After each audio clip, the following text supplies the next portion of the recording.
Well, seen this film many times. It is always a revelation to see it. There's the transfer or whatever the version on The Criterion really is good. The really pretty. Criterion really Yeah. pops. Well, you know Yeah. what? He always cared about how this film looked. He would Yeah. specify, give instructions of how it's supposed to be projected and what the best place to see it is. And so he always wanted to make this an experience. So and it Well, he is. succeeded. Yeah, exactly. And Well, so wasn't there something where AFI partially gave him some money for this because they were testing a new film stock? I Well, think no, so. he was shooting on short ends But no, towards they the gave him a end. choice between 16 millimeter color and 35 millimeter black and Five white. black and white. So he said, I'll do the black and white. And he just got ends from the And I studios. mean, he shot it on the AFI campus in Mhm. the stables, they were Right. called, which nobody else used. Mhm. So he basically just built these sets and they stood up for a couple He of also years. lived there for Yeah. And he lived there, yes. Yes. So there's that. And so it's definitely a labor of love. And you can see, almost every set's a set flat. You can see those little crummy looking, like painted 15 times looks to them. Right. And the Yeah. So floors too. I was paying more attention to the designs on the floor. I'm sure At he hand first I painted. thought they were tiles, but they're actually just painted Yeah, on I'm sure he hand painted them. plywood Ah, or it's something. carpet. Yeah. But that's just the same pattern you see in Twin Peaks, right? Yeah. Yeah, Yeah. Black Jesus Lodge Christ. carpet. Yeah. That's good stuff. But yeah, it's weirdly enough, it's a pretty straightforward narrative, with a lot of weird turns. Is it though?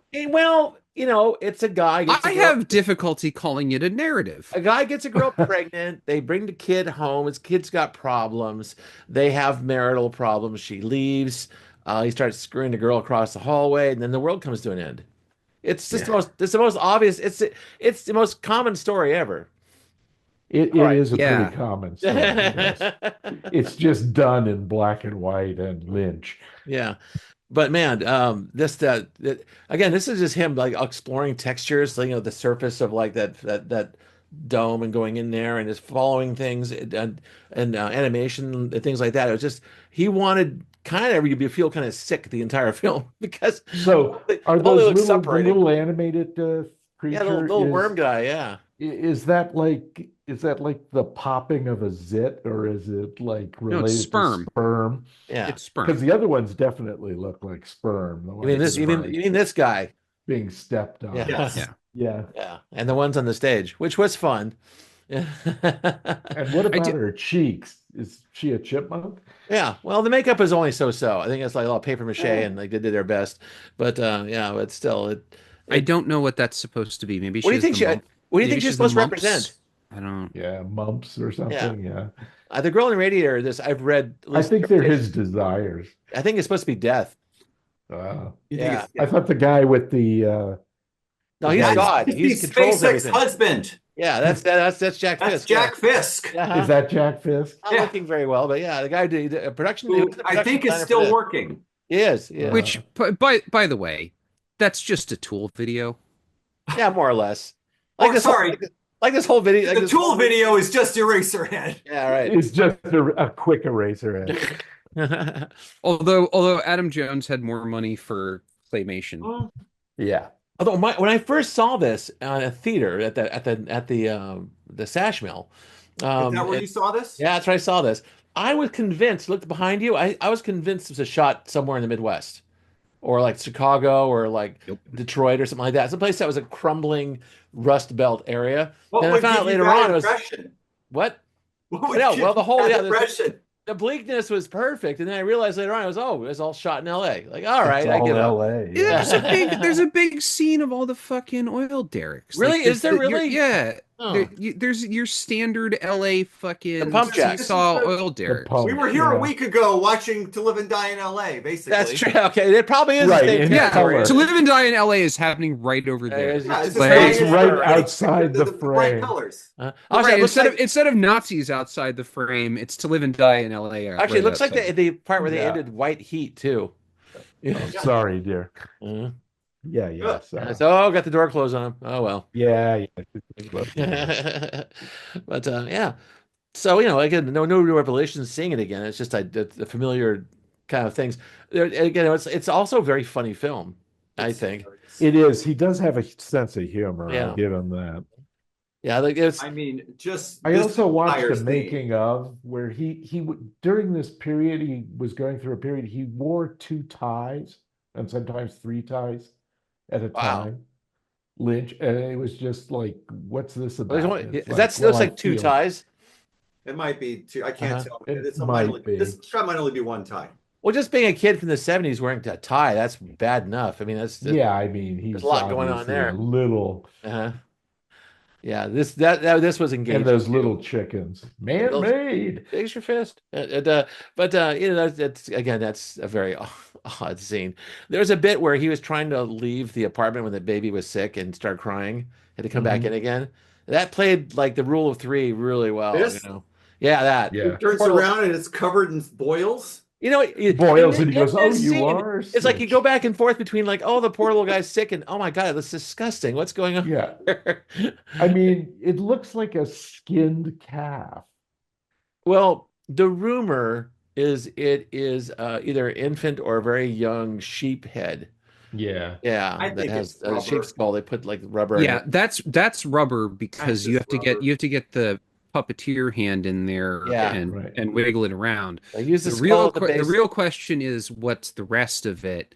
Yeah, And that's always been there's the it's like parts they got at a butcher, like, right. or it's actually a rabbit, like. Because Lynch did a whole art series of like glazed or like varnished pieces of meat Wow, in various states of decay, wow, that's like in the 90s or something when he was, But going back to but his roots. no one will ever know because he allegedly buried the prop. Yeah. Um, mhm. so now he's dead, so he can't tell Yeah. anybody where Yeah, it is. exactly. I mean, I saw one time I saw it at like the Petaluma Plaza Theater and they weren't cropping it correctly. I don't know what Oh the no, it's 16 by it's what 1.85, so you can see the top and bottom if you show it square. It right. yeah, and you And you saw it could square. see you could see a bunch of metal rods under the Oh, you're pillow. kidding. No, I was like, wow, if I had a camera back then, I would Uh-huh. have taken a picture Damn. of it. Yeah, there was a, you know, we used to do when I was working. This is a side thing. I can cut it out or not, but we used to do a lot of pre-test screenings for working in theaters, Hmm. and we had 1.85 was really common back then, and it was always full frame. So I had a full frame lens I used to use for like midnight movies and Hmm. like oldies. So I put it on there. We always watch like these films with full top, and they're so sloppy. Booms in there, tops and bottoms of Yeah, lights. It's yeah. like as it was, the hard man had come later, but it's kind of cool. I've again at the I am plaza, I sort of saw a lot of them with booms coming Mhm. in and stuff. Yeah. I And am sort of confused that you don't get any boom shots or anything like that in this. Like it does it feels like there should be more mistakes and there aren't. Oh, But you do there you did. think it was aren't. shot Wrong MOS movie star. mostly? That is a good way of putting it. There's this film feels cheap enough to have actually look ragged, and it doesn't. This film I is don't Yeah. think this solid. movie looks cheap. It doesn't. It Oh, No. looks. I think it looks Uh, cheap. It's cheap, but it's But flawlessly cheap. It's like, but it's one could argue that its cheapness is either a byproduct of the how it was made, or The also cheapness? this is the all this movie is world building. right. The Yeah, world okay. building is a fucking nightmare. Yeah. And so it looks like it's rotting. It looks weird. It's constantly keeping you off balance. And then so I don't know whether it's just by design or happy accident that it all works the way that it does. Well, this Right. movie all came together in the editing bay. Yeah. Yeah. Like, Probably, yeah. Yeah. Because they Although, shot over 4 years, six right. years, Years. something. It's probably enough to make a whole different version of it, like the outtakes and things like that. yeah, and it But only ends up being 80 minutes long. yeah. Like, Right, But right. well, I was making a good point. Give me a sec. Um, no, it's gone. Damn. All right, Old well, let's talk man. for a second about how awesome his hair is. Um, I was watching it carefully to see how it fluctuated, and a- it did quite a bit. apparently he kept his hair like that for Yes. basically the entire time they were making this movie, Which was over is several years. which is In the insane. 70s. Yeah. Yeah. But he does visibly age through the Yeah, he course of does. the a little Yeah. bit. Yeah. And then, I mean, when you see him in Blue Velvet later, he's got Just like normal middle He's a age. hair. little Yeah. old man. Yeah. He's an old man at Yeah. that Yeah. point. And it's only 10 years later. Not even 10 years. Yeah. Yeah, But Well, from when they started, Well, maybe. sure, right. but when they yeah. started. 10 years from when they Well, I started, remember let's say. also when I first saw it, I remember reading a thing talking about when you watch the film, but also listen to it because the sound design, The Alan Splet. Alan Splet both these is films, yeah, yeah. Splat They just were does doing a he was doing stuff with fantastic job. he was doing stuff with sound mixes and natural sounds and like that that no one else was doing. You Yeah. know, even in like big budget Hollywood films, it just sounds like nothing you've ever heard before. This film, To this day, yeah, I still like, uh, I kind of feel like Tad needs to go before I start rattling off at the mouth, but yeah.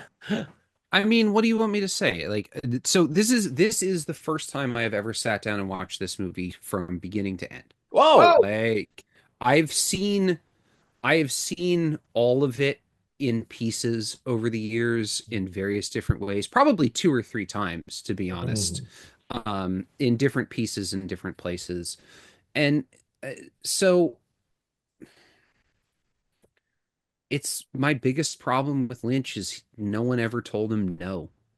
Like, like he need one. The reason that I love Twin Peaks and I love Twin Peaks, at least season one and two, is Mhm. because he had a writing partner.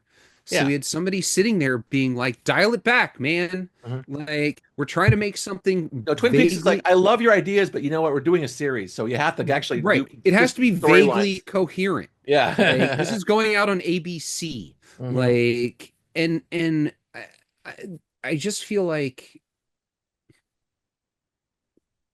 a I don't necessarily want to say a better editor, but a different editor might have been like, all right, we got to dial this back a little bit and we got to make this something like a real movie.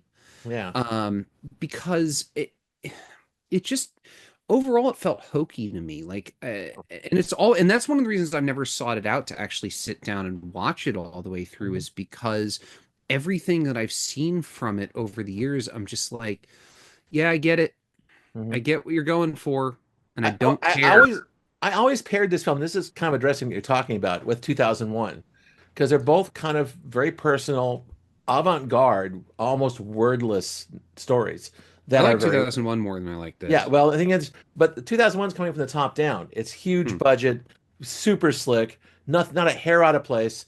You know, Super Vision 70. This is the other way around. It's like this guy's scraping together this film out of nuts and bolts and like things he finds in the yard, and they both kind of say they express the director's almost id like a subconscious flow of ideas in a really unique way, but one is just different approaches.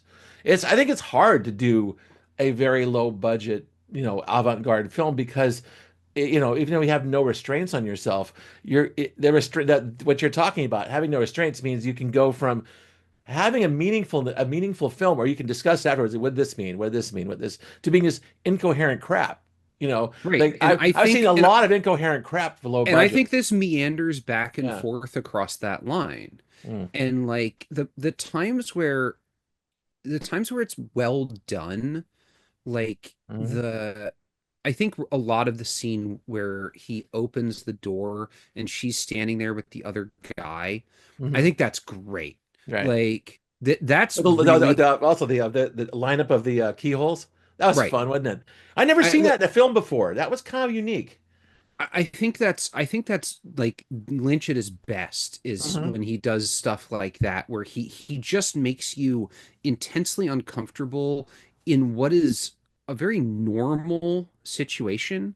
Like, oh, you saw the girl you liked with a different guy, and he turns it into an existential crisis. Hmm. And like I think that's really good. The problem is every time he showed the baby, I was like, show the baby less. Like it was like it's like Alien. Like Right. I want the baby to mostly be like screams emanating from off screen. Weird sounds.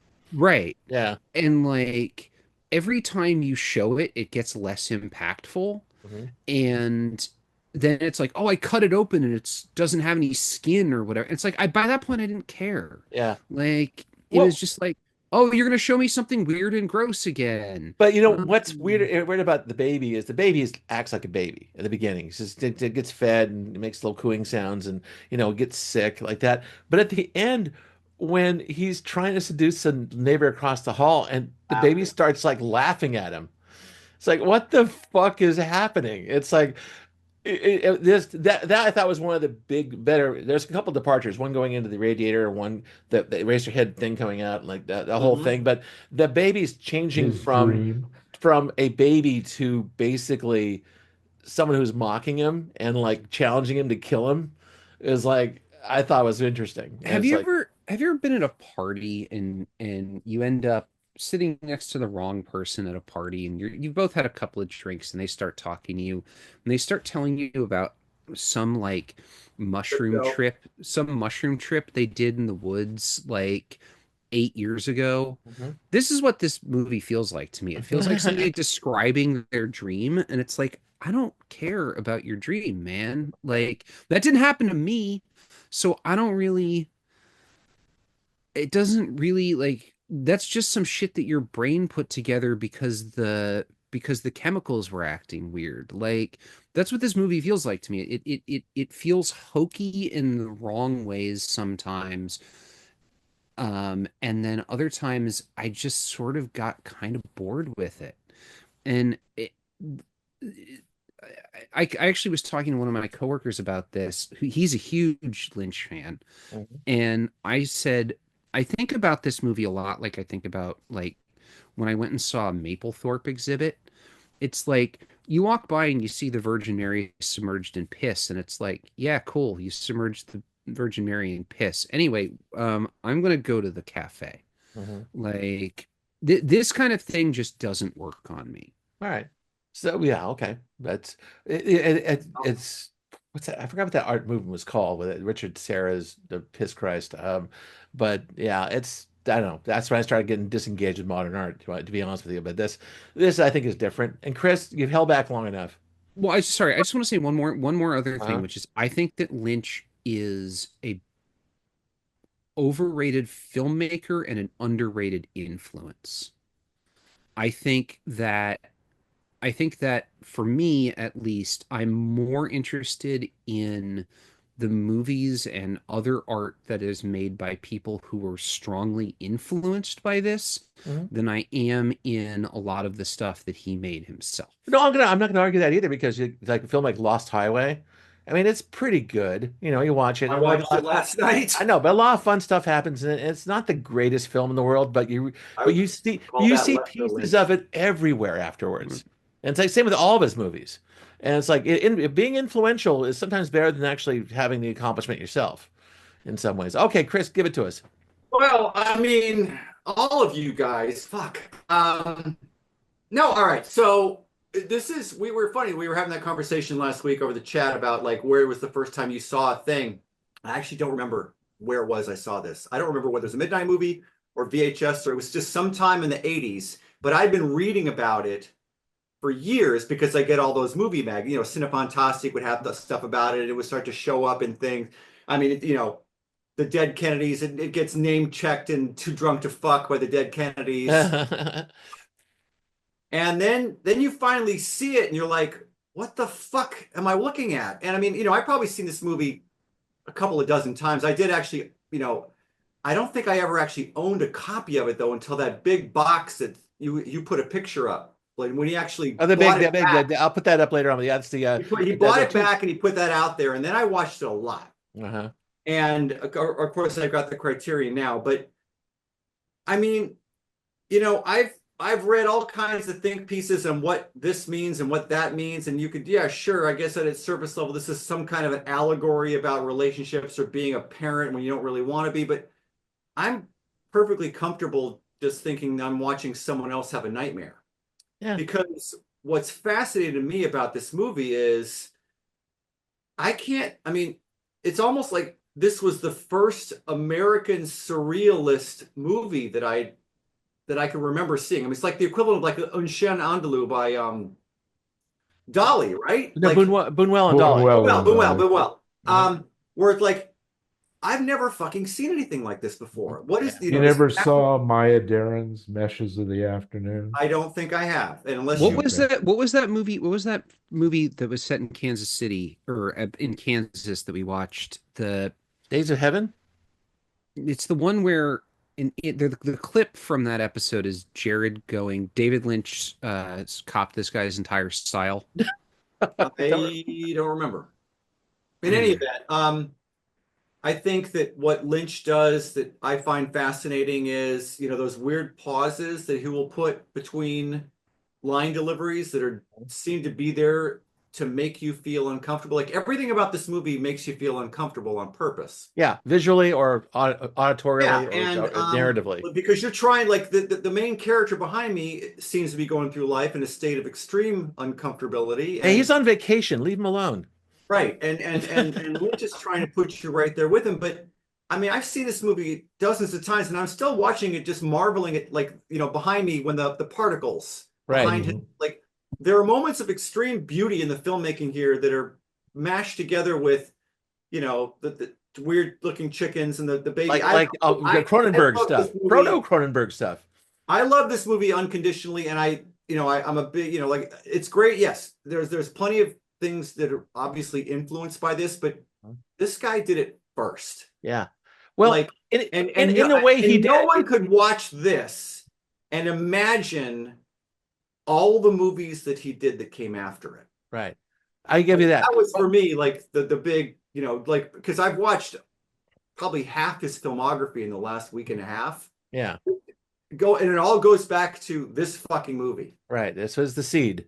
Yeah. It's This is almost where he like, set his style, basically. well, it's also just, the Webster's definition of a midnight movie.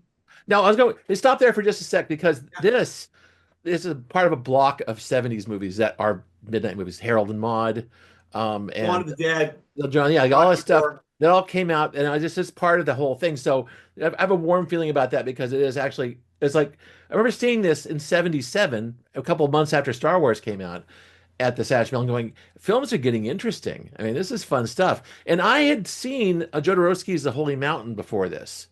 So Oh, I that was happened. kind of ready for that weird shit. It's like that's part of it. And a couple other films, like I did see Unshawn They're doing a Yep. bunch of shorts and Yep. and things like that. So I was in a pure avant-garde film I was kind of familiar with when this came along. This I thought bridged the gap between avant-garde weirdness, like cutting up movies that we've seen, throwing on the floor and gluing it together and making a movie out of it, Right. and actually telling a fucking story. And I wasn't kidding when I said this is a pretty straightforward story. It's Kind of. just it's just supernatural It's weird as fuck. or um transcendental in some ways. I think maybe he's a TM guy, so that's part of it. Right. I don't think this movie's supernatural. Like I think Mhm. all of this, I think everything in this movie basically is in his head. Mhm. Like No argument, no argument.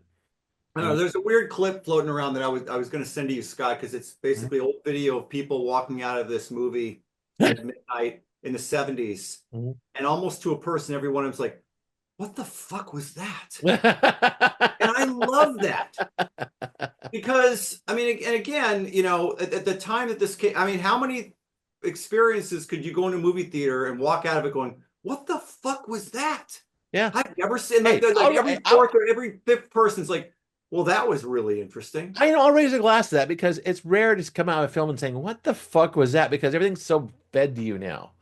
Right. Everything. Yeah. This Like movie sort of tells you nothing, even like the though the last film I story come out of, last film I came out of going, "What the fuck was that?" Was probably The Tree of Life. yeah, sure. I couldn't to this day explain to you what the hell happened in that I'll film. tell you. I'll talk to you about it later. We But will. We'll go offline. but no, I just, like, I just, I think I've said a lot on this show that I give a lot of credit for somebody that came to this thing first. And yeah, you can see some of the influences on this movie, but by and large, I mean, there's a lot of shit I've never seen before. I mean, this thing could have been made yesterday for, Oh, this is a level of filmmaking that did not take off. the Lighthouse. You're almost interchangeable Right. in terms Like of the the light, look. like there's a few where, like, yeah, the Lighthouse could probably go in a box with Eraserhead. There's a few movies that, like, but it's rare to get, there's a lot of things, like we'll talk about in a minute, clear rip off of Blue Velvet, clear rip off of that. Yeah. many Eraserhead ripoffs have you seen, other than the occasional Tool video? Not a lot. About the Iron Man, the one Japan from like the 80s. Sure. Oh, That was probably the only thing I Tetsuo, can think yeah. of. Yeah. That's the one with the Iron Man. Yeah. Yeah. That's the one thing I can think of that actually And feels a lot like and, this and film. again, that it all I came think out. Begotten gets close to it. I would argue Oh, that did come out afterwards, didn't it? It did, Begotten yes. definitely goes in the box of the Eraserhead All for right. being sure. There it is. No, no. Begotten. There's far more art to this than there is to Begotten. Really, wow. We should do a side discussion about those two films because, first of all, I'm just going to wish again there was a better print of Begotten because I think I would love to see that. we're trying. I think we're trying to judge something that's getting projected like 15 miles away. We can't tell what the fuck's going on. But this is I so don't think clean. there is a better print of that because No, there's not. It doesn't exist. But because I don't think there was supposed to be. Like agree. I think we saw it in the form it was supposed to be seen in. okay, maybe you're right. Okay, I'll buy that. I'll buy that. Anyway, All right, Speaking of I like thrown on actually- the floor, stomped on, and taped back together, like Yeah, right. I hadn't seen this in a couple of years. I used to watch it probably once a year. It's been a few years. I was happy to, I mean, there's been plenty of times we've watched movies in the show I've seen a bazillion times, but I could still find joy in Yeah. the experience. And I sat there with a shit-eating grin on my face the entire hour and 29 minutes. So Okay. Well, I guess I want thumbs. to I want a supercut of every time Chris has said shit-eating grin on my face through the entirety of this show. All right, here we go. Thumbs. 10 thumbs up. All right. Love Eraserhead. This guy's hitting there too, man. Because all right, good enough. That's great. I got a tad half. Tad half. I haven't seen one of those in a Tad while. half. That was good stuff.